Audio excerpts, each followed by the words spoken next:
তার মালিকানায় জিলহজ মাসের 10 তারিখ থেকে নিয়ে 12 তারিখ সূর্যাস্ত পর্যন্ত অর্থাৎ এই 3 দিনের যে কোনো একটি সময় জীবন ধারণের মৌলিক প্রয়োজনীয় সামগ্রী ব্যতীত বর্তমান রুফার নেশাব হিসেবে 5 ধরনের কোনো একটি মাল অথবা 5 ধরনের মাল মিলে ৭৯,০০০ টাকা পরিমাণ হয়, তার উপরে কোরবানি ওয়াজিব।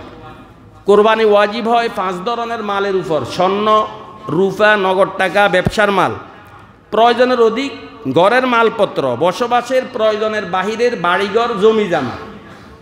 অর্থাৎ কোনো মহিলার কাছে যদি বা আপনাদের কারো কাছে যদি ৭৯,০০০ টাকা স্বর্ণ থাকে কোরবানি ওয়াজিব, ৭৯,০০০ টাকার রূপা থাকে আপনার উপরে কোরবানি ওয়াজিব, ৭৯,০০০ টাকা যদি নগদ থাকে, ব্যাংকে আছে, ডিপোজিট আছে আপনার কাছে ৭৯,০০০ টাকা, আপনার উপরে কোরবানি ওয়াজিব।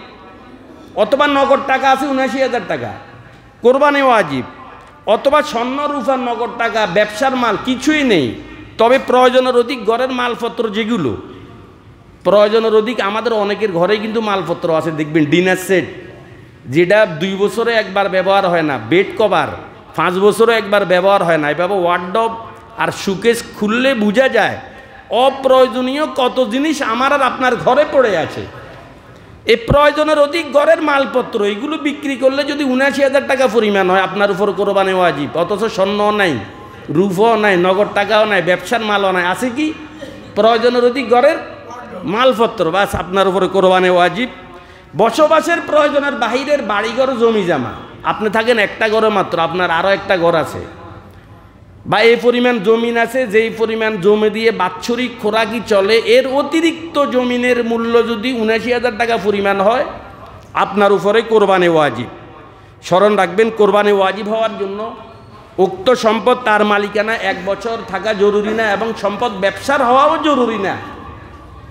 সমাজে হাজার হাজার মানুষের উপরে কোরবানি ওয়াজিব বলে, আমার কাছে তো আবার অনেকে মনে করে যে স্বর্ণ রূপাকে নেশাব মনে করে। না ভাই, স্বর্ণ রূপা একটু আগেই বলেছি, আরও অনেক কিছু আছে, ক্যাশ টাকা, ডিপোজিট, সঞ্চয়পত্র, তারপরে ব্যবসার পণ্য, প্রয়োজনের অধিক ঘরের মালপত্র, বসবাসের প্রয়োজনের বাহিরের বাড়িঘর, জমি জামা, এগুলো সব নেশাবের ভিতরে গণ্য হবে। কিন্তু এখন নগদ টাকা আছে সামান্য 10,000 টাকা, 10,000 টাকা স্বর্ণ আছে, 15,000 টাকার রূপা আছে, আরও কিছু ব্যবসার মাল আছে।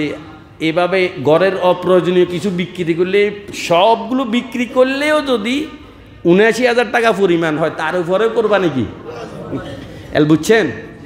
এলাকার কি পরিমাণ মানুষের উপরে কোরবানি ওয়াজিব।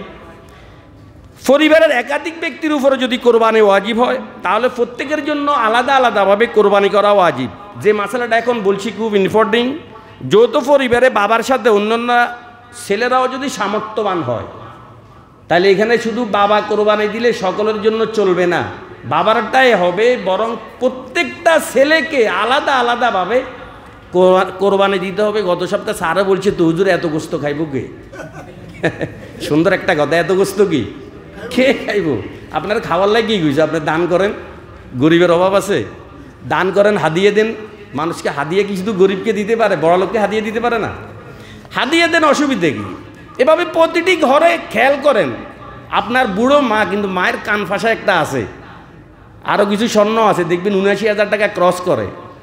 তারপরে আপনার আব্বু মানে উনার স্বামী কিছু টাকা দিয়ে গেছে, ব্যাংকে আছে ৭৯,০০০ টাকা, মা মনে করে ছেলেরা কোরবানি দেবে, আমি তো বুড়ো না। এ মায়ের উপরও কোরবানি কি কোরবানি ওয়াজিব। স্মরণ রাখবেন, স্বামী স্ত্রী যদি আলাদা আলাদাভাবে নেশাব পরিমাণ সম্পদের মালিক হয়, স্বামী স্ত্রী উভয়ের উপরে আলাদা আলাদাভাবে কোরবানি দেওয়া ওয়াজিব। স্বামী দিলে স্ত্রীরটা আদায় হবে না, স্ত্রী দিলে স্বামীরটাও কি হবে না, আদায় হবে না। বিষয়টা আপনারা অবশ্যই স্মরণ রাখবেন। ছেলের উপরে কোরবানি ওয়াজিব, তবে ছেলে কি করে? ছেলের উপরে কোরবানি ওয়াজিব, মাতা পিতার উপরে কোরবানি ওয়াজিব নয়। যদি বিষয়টা এমন হয়, তখন ছেলে কি করে জানেন? সম্মান প্রদর্শনের জন্য নিজের নামে কোরবানি না দিয়ে মার নামে কোরবানি দেয়, অথবা বাপের নামে কোরবানি দেয়। নিজেরটা দেয় নাই, সম্মান প্রদর্শনের নামে কার নামে দিছে? সম্মান প্রদর্শনের জন্য মায়ের নামে দিছে অথবা বাপের নামে দিছে। ভাই, এখানে ওদের কোরবানিটাই আদায় হবে। আপনি যে ছেলে নেশাব পরিবার মালিক, আপনার কোরবানি আদায় হবে না, আপনি গুনাহগার হবেন। কোরবানি ওয়াজিব হওয়ার পর কোরবানি না দিয়ে কেউ যদি উক্ত টাকা সদকা করে কিংবা মাদ্রাসা মসজিদে দান করে দেয়, দানের সওয়াব পাবেন, তবে আপনার কোরবানির যেহেতু আদায় হয় নাই, আপনি গুনাহগার হবেন। কোরবানির পশুতে আকিকা নিয়ত করতে পারেন, এর দ্বারা কোরবানি এবং আকিকা উভয়টাই শুদ্ধ হবে। কোরবানির দিন হাঁস মুরগি জবাই করা যাবে কি না, একটা প্রশ্ন আমাকে প্রশ্ন করেছে একজনে, হাঁস মুরগি জবাই করা যাবে কি না। কারণ মুরব্বীদের মাঝে একটা কথার প্রচলন আছে যে কোরবানির দিন দোপায়া জানোয়ার জবাই করা নিষেধ। হাঁস মুরগের পা কয়টা করে?